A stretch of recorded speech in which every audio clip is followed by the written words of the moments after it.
Welcome to the brutal reality of the Viltrumite Empire, a story not of noble warriors, but of cosmic-scale corporate downsizing, genetic engineering, and a PR machine so effective it would make a modern billionaire blush. We're often told that Viltrumites are a race of benevolent conquerors, but today we're peeling back the propaganda to look at the cold, hard biology and the terrifying social architecture that keeps an empire of 50 people running the galaxy. Let's start with the why. Why are they so obsessed with expansion? It's easy to dismiss them as generic space tyrants, but the Viltrumites are effectively an endangered species. Following the Scourge virus, their population plummeted. They're down to less than 50 purebloods. That isn't an empire anymore. That's a struggling startup in the middle of a hostile takeover. They look at Earth, and they don't see a planet of people. They see a genetic goldmine. This brings us to the breeding strategy. The Empire's propaganda team wants you to believe this is about cultural exchange. It's not. Viltrumite DNA is a biological supervirus. It's so aggressive, so stubborn, that it doesn't just blend with the host. It overwrites them. When a Viltrumite mates with a human, they are testing the host's genetic durability. If the host is too weak, the offspring fails. If they survive, they're effectively a clone of the father, using the mother as a high-end incubator. Mark Grayson isn't a mix. He is a tactical weapon designed to replenish the ranks.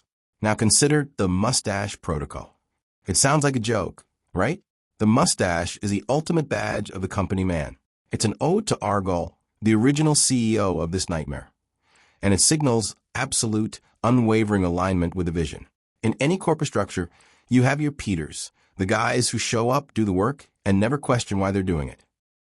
The Viltrumite mustache is the uniform of a Peter who has been convinced that his subjugation of other worlds is actually a favor. This brings us to the Dead Sea effect of their culture. You'd think an empire of 50 super beings would be a paradise, but it's a high-stress kill-or-be-killed environment. The weak are purged, the average are ignored, and only the hyper-competent are allowed to breathe. Under Thrag's leadership, this became an explicit doctrine. Thrag is the ultimate middle manager, who ascended by being the most efficient killer in the building. He doesn't want peace. He wants a streamlined, optimized universe, where every planet is a subsidiary and every inhabitant is a resource. Look at the invasion of Anopa. The Unopans weren't fighting back because they were evil. They were fighting because they had something worth protecting. The Viltrumite response wasn't a military operation. It was an audit. They determined that Anopa's existence was non-profitable for the Empire's expansion. So they liquidated the entire world. It was a hostile takeover in the most literal sense. And when the Unopans tried to use their tech to fight back, they were punished for their lack of leverage. And where does that leave someone like Alan the Alien? He's the whistleblower. He's the guy in the break room who realized the company is cooking the books and is trying to burn the whole building down before the next fiscal quarter. The coalition of planets is the only thing standing between the galaxy and total corporate absorption. But even they are just playing a game of attrition against a race that refuses to know when they've lost. What makes this truly terrifying is the long-con simulation of Nolan on Earth. Nolan didn't just go native. He spent 20 years conducting a field study on human weakness, human resilience, and human biology. He was essentially a plant manager assessing if Earth was worth the acquisition cost. When he started feeling attached to his human family, he was experiencing a system error.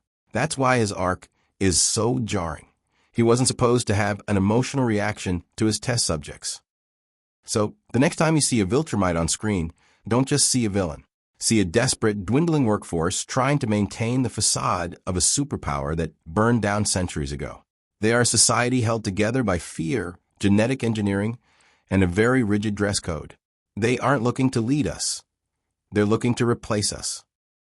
It makes you wonder, if the Viltrumites are just a few dozen people holding an empire together with pure grit and ego, what happens when their own employees decide they've had enough of the management?